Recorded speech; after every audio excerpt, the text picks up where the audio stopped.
성경을 높이 드시고 우리의 믿음을 고백하도록 하겠습니다. 주의 말씀은 내 발의 등이요 내 길의 빛이니이다. 할렐루야. 믿음대로 될지어다. 아멘.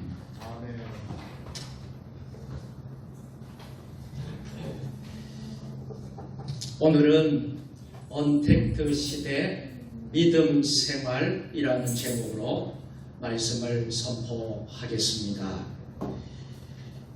최근 목회 데이터 연구소 자료에 의하면 경제협력개발기구 OECD가 지난 7월 7일에 발표했는데요. 2021년 고용 전망 보고서에 따르면 코로나19 팬데믹 기간에 전 세계에 1억 1,400만 명의 실업자가 발생했다고 합니다.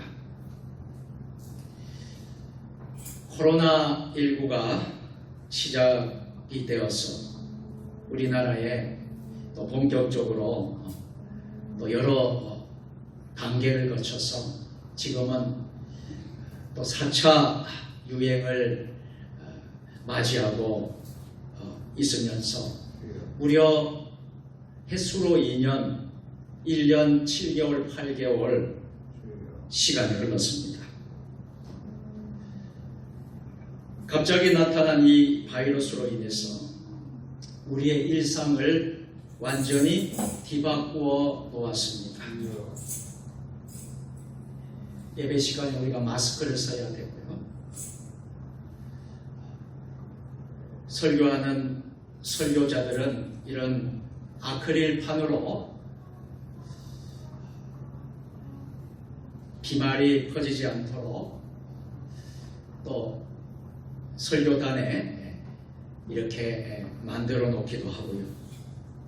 또 거리를 두어서 우리가 예배를 드려야 하고 또 발열 체크, 손소독, 또 수기면 물을 적고 또 아프면 열이 나면 교회에 오지 못하는 이러한 여러 불편함을 우리가 겪고 있습니다. 이런 과정에서 새로운 신조어가 나타났는데요. 바로 언택트라는 말입니다. 이 언택트는 영어 단어인데요. 이 말의 뜻, 이 말은요, 접촉하다라는 의미의 콘택트와 부정의 뜻인 그 앞에 un이 붙어서 결합해서 만들어진 말이라고 합니다. 그래서 언택트, 이 말은 한마디로 직접적인 대면 접촉을 피한다라는 뜻입니다. 우리가 코로나 이전 시대만 하더라도 우리가 자유롭게 여행도 다니고 또 예배 시간에 소그룹으로 모여서 친교도 하고 식사도 나누면서 성도의 코이도니아, 성도의 사랑을 나누면서 참 은혜가 넘치는 그런 예배를 우리가 드렸는데, 이 언택트 시대는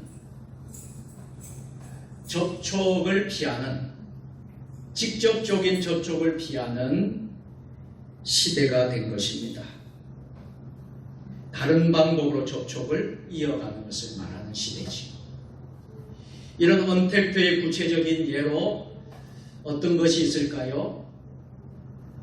우선 소비와 유통에서의 언택트입니다. 우리가 시장이나 마트에 예전 같으면 언제든지 가서 식재료를 사고 자유롭게 우리가 많이 그렇게 했습니다만, 이 소비와 유통시대의 언택트는 시장이나 마트에 가지 않고 집에서 식재료를 배송받는다는 거예요. 심지어 음식이나 커피까지도 배달시켜 먹는 것을 말합니다. 다음으로 문화생활의 언택트인데요. 거리두기가 일상화되면서 극장이나 공연장 그리고 전시장 같은 곳을 찾지 않고 집에서 문화생활을 즐기는 것을 말합니다. 그리고 교육의 언택트가 있는데요. 우리 학생들이 많은 어려움을 겪고 있어요. 이 코로나가 확산되고 심해지니까 학교를 가지 못하게 되면서 교실에서 하는 대면 수업 대신 집에서 온라인으로 수업을 듣는 것을 말하고 있습니다. 우리는 이렇게 코로나 이전만 해도 상상도 하지 못했던 변화를 겪고 있습니다. 이제 우리도 모르는 사이에 소위 언택트 시대를 맞게 된 것입니다. 원하든지 원치 않든지 어쩔 수 없이 언택트 시대를 살아갈 수밖에 없게 되었습니다. 물론 저는 확신합니다. 이 언택트 시대도 이 코로나 시대도 지나가리라. 할렐루야. 언젠가는 끝나리라. 이런 확신과 기대와 기도를 하고 있습니다. 사랑하는 성도 여러분, 이런 언택트 시대에 우리 신앙생활, 믿음 생활을 한번 돌아보는 시간을 오늘 가졌으면 좋겠습니다. 어떤 변화가 일어나고 있습니까? 또 그런 변화에 우리가 어떻게 잘 대처하고 있습니까? 이 코로나19가 생기고 온라인 예배가 생겨났습니다. 큰 교회에서는 이미 온라인 예배를 드려왔습니다. 그러나 중소형 작은 교회, 개척교회, 어려운 교회들은 방송 시스템조차도 없기 때문에 잘 갖춰져 있지 않기 때문에 온라인 예배를 좀 드릴 수가 없었어요. 그런데 이 코로나19 시대에 온라인 예배가 생기게 되었습니다. 언택트 시대 믿음 생활 가운데 가장 큰 변화가 일어난 것이지요. 이것이 바로 예배인 것입니다. 그 예배에 온라인 붙은 예배입니다. 한때 정부가 교회의 현장 예배를 중단한 것을 명했을 때에 우리 교회는 참 혼란을 겪었습니다. 우리가 생각하는 것은 예배는 생명과 같다고 생각했습니다. 어떻게 생명과 같은 예배를 중단할 수 있는가? 우리는 죽어도 교회의 현장 예배를 포기할 수 없다. 그러면서 저항을 했던 교회들이 많았습니다. 반면에 온라인 예배도 현장 예배와 똑같은 예배이기 때문에 아무런 문제가 없고 오히려 적극적으로 온라인 예배를 잘 드려야 한다고 주장하는 사람들도 있었습니다. 대체로 많은 교회는 현장 예배를 드릴 수 없는 상황은 인정하면서도 어떻게 해야 할지 몰라서 참 당황스럽기도 하였습니다. 온라인 예배를 정식 예배로 인정해 본 일도 없을 뿐 아니라 실제로 온라인 예배를 드려보지 못했고 또 준비가 잘 되지 못한 교회들이 대부분이었기 때문입니다. 그래서 초창기에 많은 교회들이 당황하며 허둥거릴 일이 많았습니다. 우리 세종 주님의 교회는 발빠르게 코로나와 동시에 온라인 동시 예배를 시작을 했습니다. 이제 1년 6, 7개월 지나니 어느 정도 우리 성도들은 이 동시 예배에 현장 예배와 온라인을 동시에 드리는 예배에 참 많이 적응이 된 것 같습니다.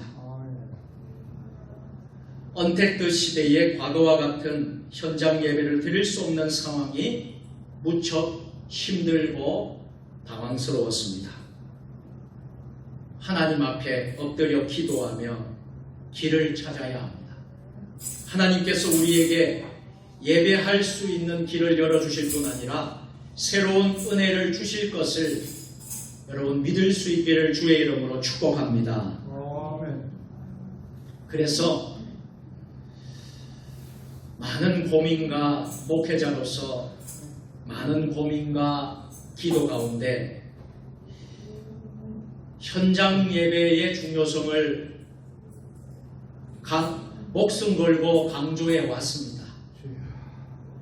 그러나 현장 예배를 드릴 수 없는 상황에 있는 이들도 생각을 해보았습니다. 현장 예배에 도저히 올 수 없는 장애인이라든지 몸이 불편해서 거동도 못하는 사람이라든지 또 부득불 출장 중에 있든 타 지역에 있든 어려운 곳에 어려운 상황에 놓여 있는 사람들이 본교회를 지키지 못하고 현장 예배를 드리지 못하는 그런 상황에 있을 때에 어떻게 해야 될 것인가? 현장 예배를 드릴 수 없는 상황을 겸허하게 인정하고 받아들여야 되지 않겠느냐 하는 생각도 해보았습니다.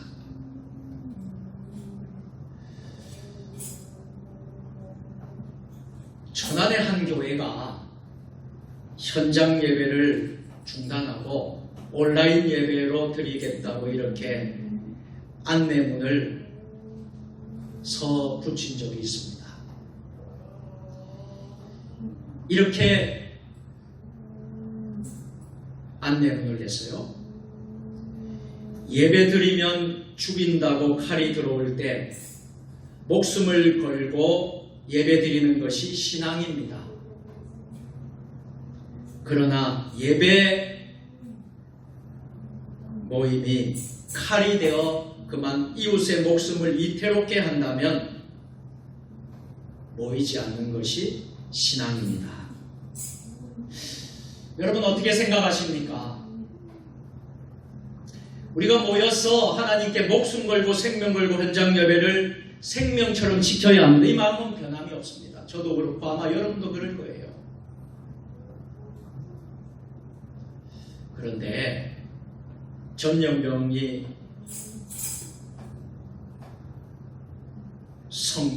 성도들에게 위협하고 어려움을 주고 교회가 큰 어려움을 겪게 된다면 우리가 하나님께 은혜와 덕이 되지 않기에 이런 부분도 우리는 배려할 수 있어야 된다는 것입니다. 그러나 여러분 중요한 것은 현장 예배를 대체할 예배가 때로는 이 어려운 때에 필요하다는 사실입니다. 그런데 나온 것이 바로 온라인 예배였습니다. 우리 교회 성도들도 지금 성전에 나오지 못한 성도들 가운데 지금 현장에서 드리는 이 예배를 온라인으로 지금 예배를 드리고 있습니다. 만일 오늘날처럼 인터넷이 발달되지 않아서 온라인 예배조차 드릴 수 없었다면 어땠을까요?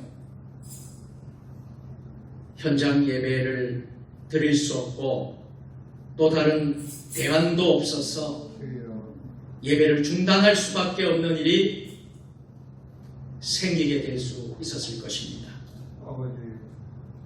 그래서 한편으로는 온라인 예배를 준비하고 온라인 예배를 드릴 수 있는 은혜를 주신 것도 참 감사한 마음이다 하는 생각도 해보았습니다.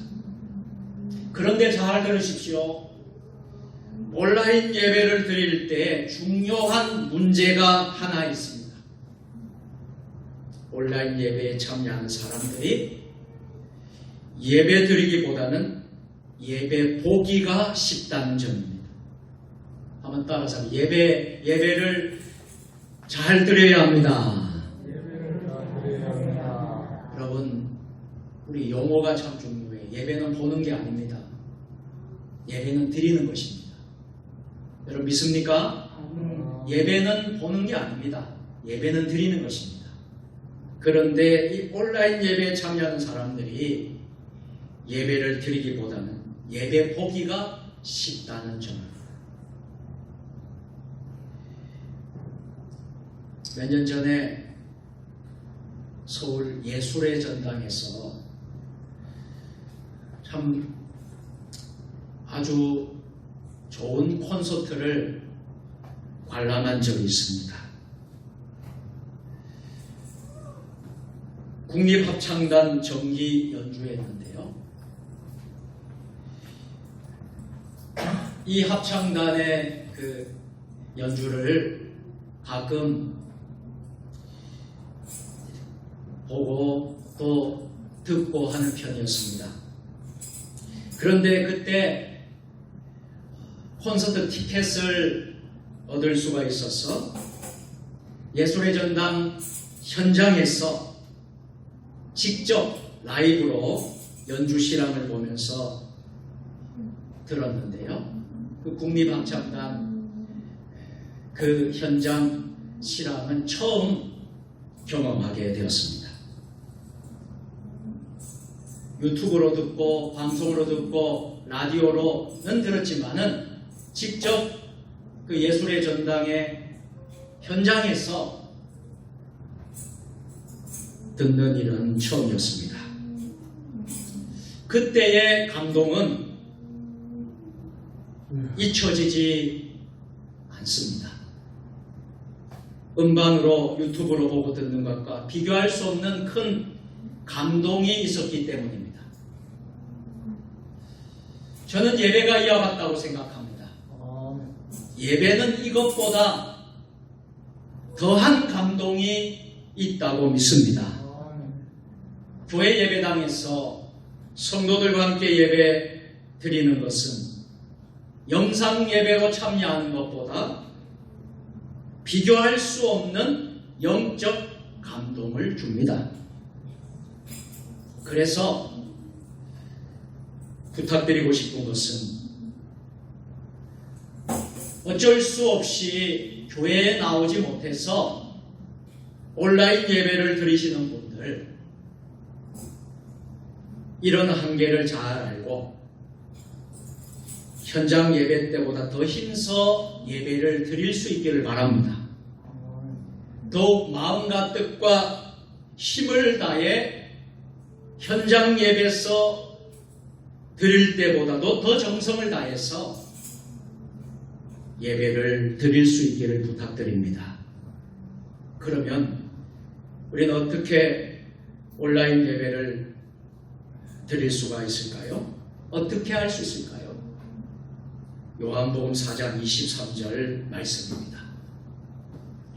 우리 다 같이 아버지께 참되게 예배하는 자는 영과 진리로 예배할 때가 곧 이때라. 아버지께서는 자기에게 이렇게 예배하는 자들을 찾으시느니라. 아멘. 우리는 이 말씀에서 몇 가지의 답을 찾을 수 있습니다. 첫째, 우리가 참된 예배자가 되어야 합니다. 아멘. 여러분들이 오늘 이 시간 현장 예배를 드리는 여러분뿐만 아니라 현장 예배를 드리지 못하는 온라인 예배를 드리는 여러분 모두가 참된 예배자가 되기를 바랍니다. 온라인 예배는 그 자체로 우리를 예배자가 아니라 예배 관람자가 되기 쉽게 만들어줍니다. 예배 실황을 영상을 통해서 보면서 예배 드리기 때문이지요. 그래서 우리가 예배자가 되기 위해서는 더욱 적극적인 참여가 필요합니다. 이렇게 참여했으면 좋겠어요. 우선 예배 준비를 잘 하시기 바랍니다. 어떻게 예배를 준비를 할까요? 물론 영상이 잘 나올 수 있도록 또 영상이 끊기지 않을 수 있도록 방해받지 않도록 잘 준비해야 될 것입니다. 그리고 중요한 것은 교회 예배 때처럼 복장을 잘 갖추셔야 될 것입니다. 오늘 여기 오신 분들 복장을 아무렇게 입고 오신 분이 한 사람도 없습니다. 왜 그렇죠? 우리가 하나님께 예배드리기 때문에. 온라인 예배 드리는 사람들, 성도님들 예배 드릴 때 복장을 교회에 왔을 때처럼 그렇게 정성을 다해서 갖추시길 바랍니다. 그리고 예배 순서에 적극 참여해 주시기를 바랍니다. 현장에서 예배 드리는 분들은 예배의 순서에 따라서 일어설 때도 있고 앉을 때도 있고 함께 찬양할 때도 있고 대표 기도자가 나와서 대표 기도하고 이런 모든 순서들이 정해져 있습니다. 온라인 예배 드리는 분들은 똑같이 예배 순서에 적극 참여해 주셨으면 합니다. 일었을 때 함께 일어서고 앉을 때 함께 앉고 고백할 때 함께 고백하시길 바랍니다. 그리고 순서에 따라 함께 기도도 하고 함께 찬송도 부르고 함께 성경도 읽고 함께 봉헌도 드리고 하나님께 예배 드린다는 마음으로 순서 하나하나에 정성을 다해 주시길 바랍니다. 두 번째로 영으로 진리로 예배를 드려야 합니다. 예배는 영적 사건입니다. 우리 눈으로 보이지 않지만 성령의 임재가 일어나고 하나님의 영적 교제가 이 시간에서 일어납니다. 하나님께서 우리의 찬송과 기도, 우리의 물질을 기뻐 받으십니다. 그리고 하나님께서 우리를 만나주시고 우리에게 말씀하시고 우리에게 은혜를 베푸시고 우리의 기도에 응답하는 시간입니다. 중요한 것은 온라인 예배 안에도 이런 영적 사건이 일어나야 한다는 것입니다.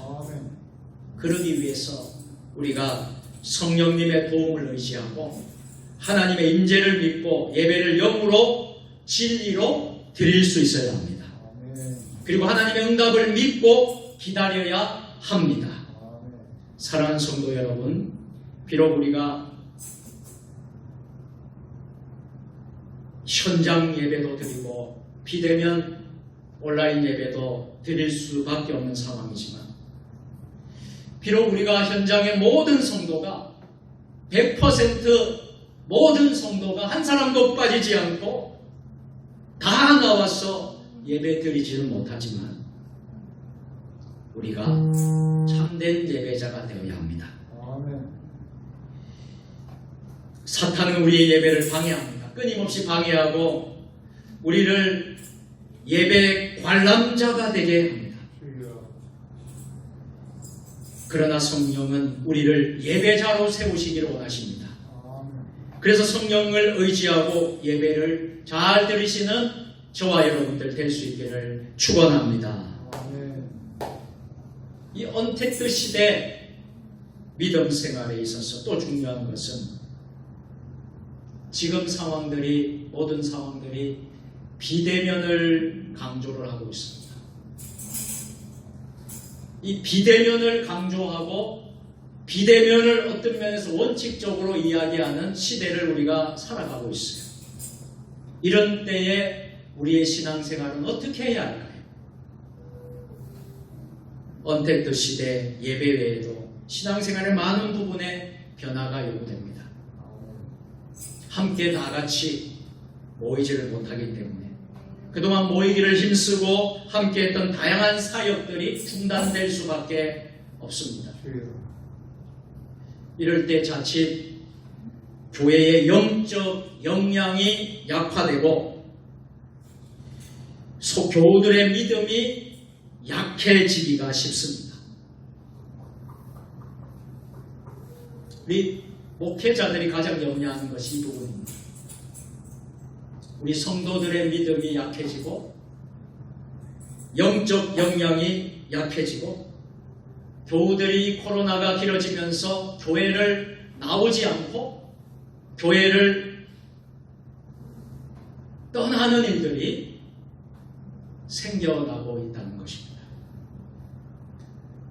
언택트 시대 대면할 수 없는 상황 속의 본문은 우리가 힘써야 할 것들을 보여주고 있어요. 이 비대면 신앙생활 우리는 어떻게 해야 될 것인지 가르쳐주고 있습니다. 첫째는 기도입니다. 기도 생활입니다.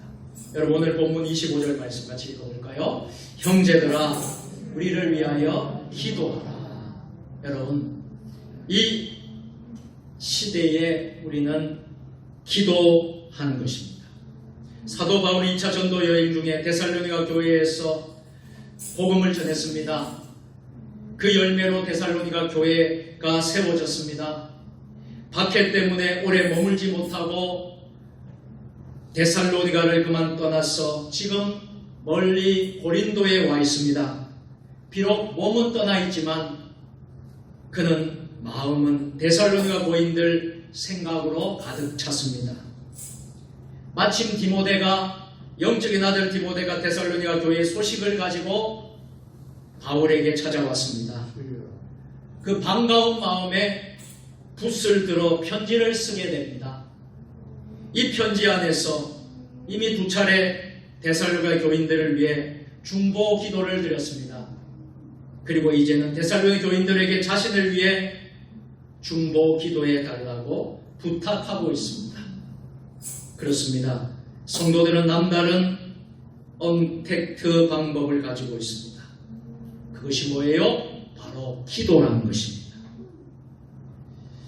직접 만나지는 못하고 때로는 멀리 서로 떨어져 있어도 기도로 영적인 교제를 나눌 수 있습니다. 서로 중보 기도하면서 서로 영적 접촉을 이어갈 수 있는 것입니다.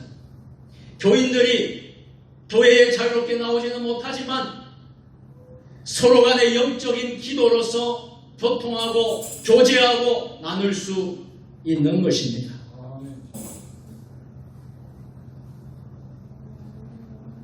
저는 코로나가 아주 참 길어지고 심해지고 어려웠을 때에 이 성전에서 이 강단에 혼자서 있으면서 많은 생각을 했어요. 아무도 없습니다. 성전에 있는 건 저 혼자밖에 없습니다.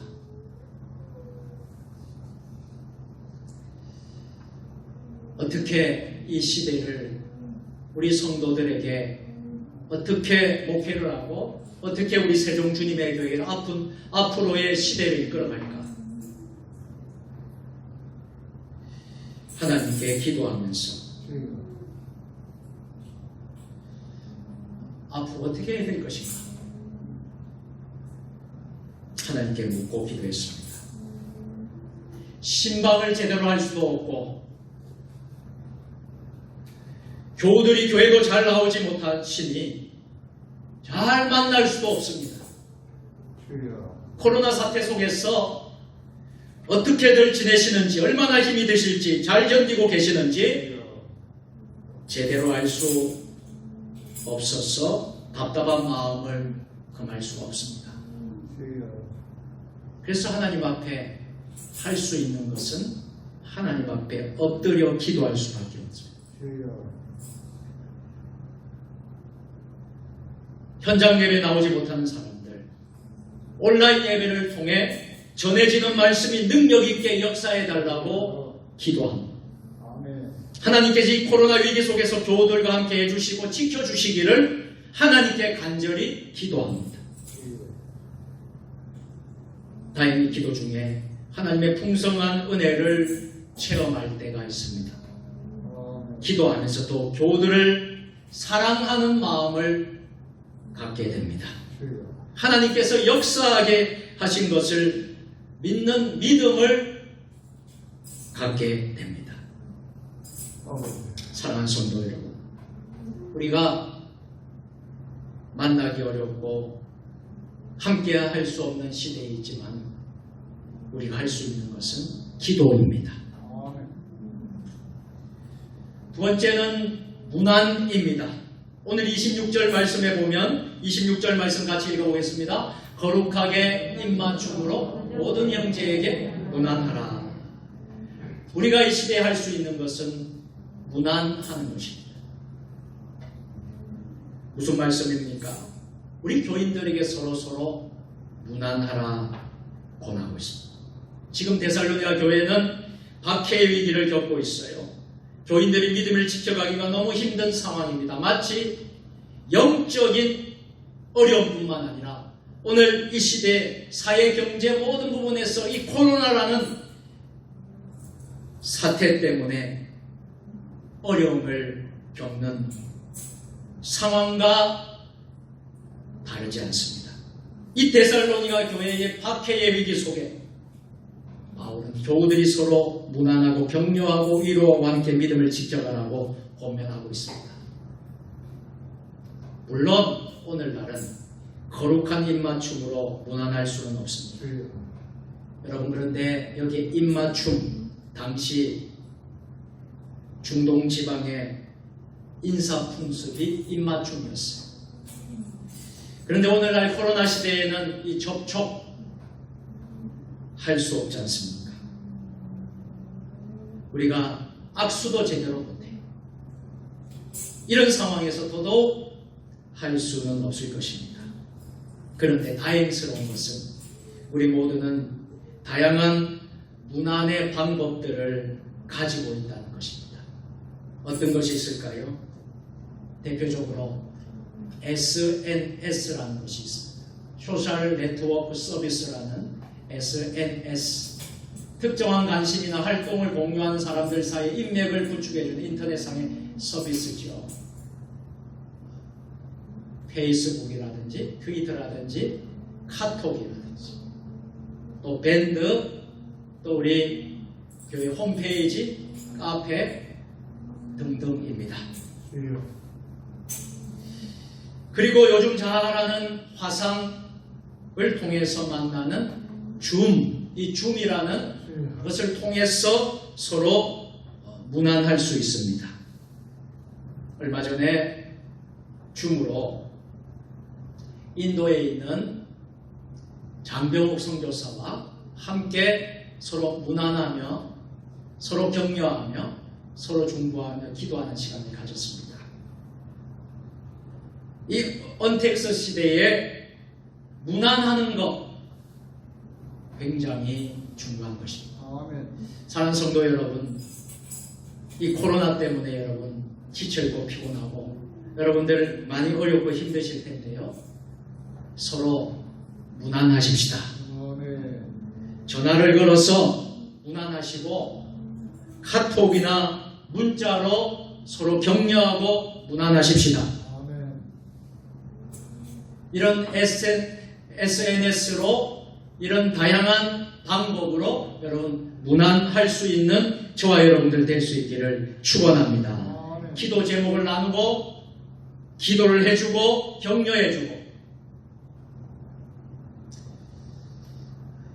우리 연세 드신 분들은 좀 힘들겠지만 그러나 전화는 다 가지고 있지 않습니까?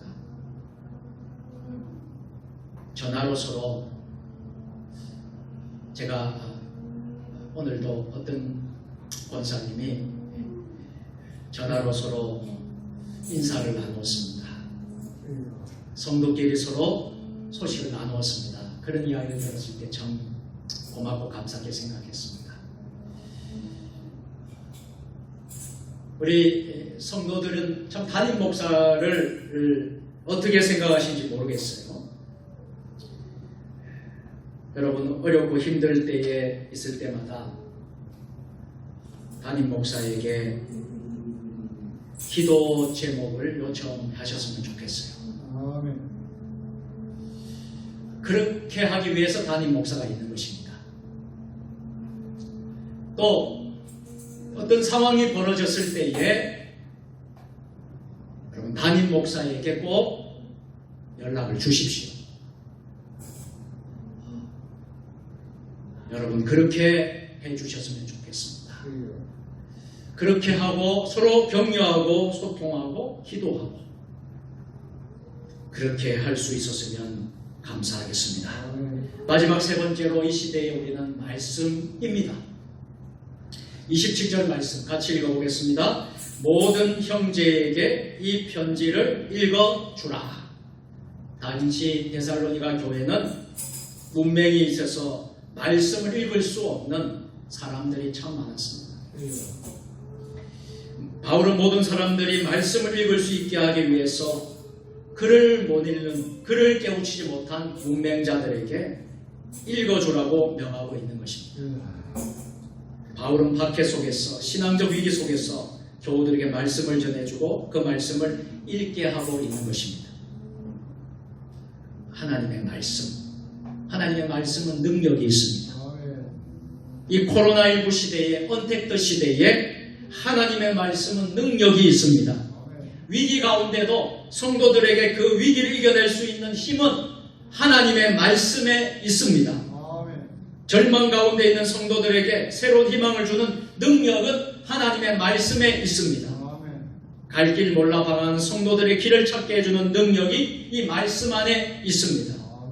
과거의 죄에 사유된 습관으로부터 성도들을 해방시켜 줄 수 있는 능력이 이 말씀에 있습니다. 우리가 이런 능력의 말씀을 잘 압니다. 문제는 이 말씀의 능력이 우리 안에서 어떻게 나타날 수 있느냐 하는 것이지요. 로마서 10장 17절 말씀 이렇게 말씀하고 있습니다. 함께 시작. 믿음은 들음은 그리스도의 말씀으로 말미암았느니라. 아멘. 이제 말씀을 맺도록 하겠습니다. 말씀을 들을 때 그 능력이 나타나는 거예요. 아멘. 이렇게 어렵고 힘든 이 코로나의 시기에 우리는 또 하나님 말씀의 길을 어느 때보다도 기울여야 할 것입니다. 아멘. 우리 교회는 이 코로나 시대에 성도들이 나오지 못하는 성도들에게 어떻게 할까 고민을 하면서 기도하면서 한 것이 온라인 사역이었습니다. 그래서 온라인에 밴드를 만들었고 또 우리가 카톡으로 단톡을 만들었고 물론 예전부터 있었던 우리 교회 홈페이지를 활용을 하고 또 좀 더 어떻게 하면 성도들에게 이 온라인으로 참 어려운 이때에 위로를 주고 격려를 해볼까? 매일 큐티를 하자. 큐티를 해서 성도들에게 보내주자. 또 녹음을 하자. 녹음을 해서 하나님 말씀을 녹음을 해서 매일매일 말씀 따라가는 행복한 삶, 이 매일 말씀을 담임 목사가 녹음을 해서 성도들에게 보내고 있습니다. 가정 예배를 만들어서 가정 예배 별지를 만들어서 나누어 드리고 여러 몸부림을 치고 있습니다.